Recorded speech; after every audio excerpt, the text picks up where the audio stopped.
আসসালামু আলাইকুম, যে যেখানে আছেন সবাই ভালো এবং সুস্থ আছেন। তো আজকে বানাবো হলো তেলাপিয়া মাছের বারবিকিউ। তো মাছটাকে সুন্দরভাবে চাকু দিয়ে বা বটি দিয়ে সুন্দর করে কেটে নেবেন, নিয়ে হালকা দুধ দিবেন। দুধ ঘন, কাঁচা দুধ না, মানে যে রান্নার দুধটা আছে সেই দুধটা দিবেন, দিয়ে ভালোভাবে লেবু চিপে দিবেন। চিপে দিয়ে একটু ভালোভাবে নেড়ে দিবেন। তো আপনারা চেষ্টা করবেন যে লেবুর রসটা একটু বেশি পরিমাণে দেওয়ার জন্য। যত আপনি লেবুর রস দিবেন খেতে খুব টেস্টি লাগবে। তা আমি এখানে মরিচের গুঁড়া দিয়ে দিলাম, হলুদ গুঁড়া দিলাম, ধনে গুঁড়া দিলাম।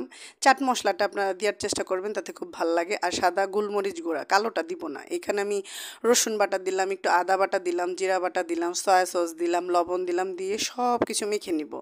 আপনারা যে কেউ যদি চান যে না আমরা আদা বাটাটা মাছ দিব না, সেটা স্কিপ করতে পারেন, কোনো প্রবলেম নেই।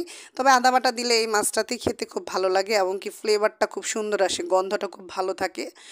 তো মশলাটাকে খুব সুন্দরভাবে ভালোভাবে মেখে নিলাম, নিয়ে মাছটাকে আমি ভালোভাবে এই যে যেখানে কাটা কাটা ফাঁক ফাঁক আছে এই ফাঁকগুলোতে চেষ্টা করুন মশলাগুলো ভালোভাবে দেওয়ার জন্য, দিয়ে মিনিমাম 30 মিনিটের মধ্যে আপনি এটা করে রাখবেন, অবজার্ভ করে রাখবেন, ঢাকনা দিয়ে ঢেকে রাখবেন। আধা ঘন্টা পরে আপনি এটাকে আবার আরেকটু ভালোভাবে নেড়ে চেড়ে তেলে ভাজবেন।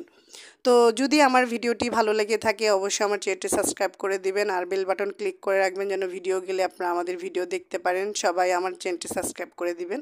তো আমি আধা ঘন্টা 30 মিনিট রাখছিলাম, রেখে এখন আমি ফ্রাই প্যানে তেল দিয়ে দিলাম, আর মাছটাকে খুব ভালোভাবে এপুট উপুট করে দিলাম।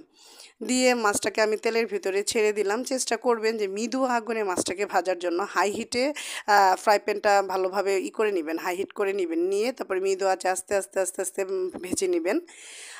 লেবু রসটা দেওয়ার কারণে দেখবেন যে একটু লেগে লেগে ভাব যাবে, তো সাবধানে আপনারা এগুলো উল্টাবেন।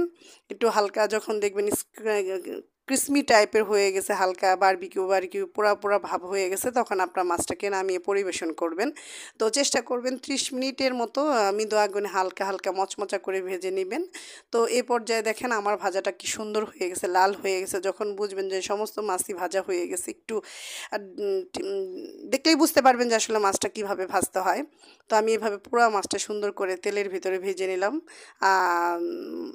এই অবস্থানে আমি একটু চেষ্টা করব যে হাই হিটে আর একটু ভালোভাবে ভেজে নেওয়ার জন্য। তো আমার মাছটা সুন্দর করে ভাজা হয়ে গেছে। সবাই ভালো থাকবেন, সুস্থ থাকবেন। আল্লাহ হাফেজ।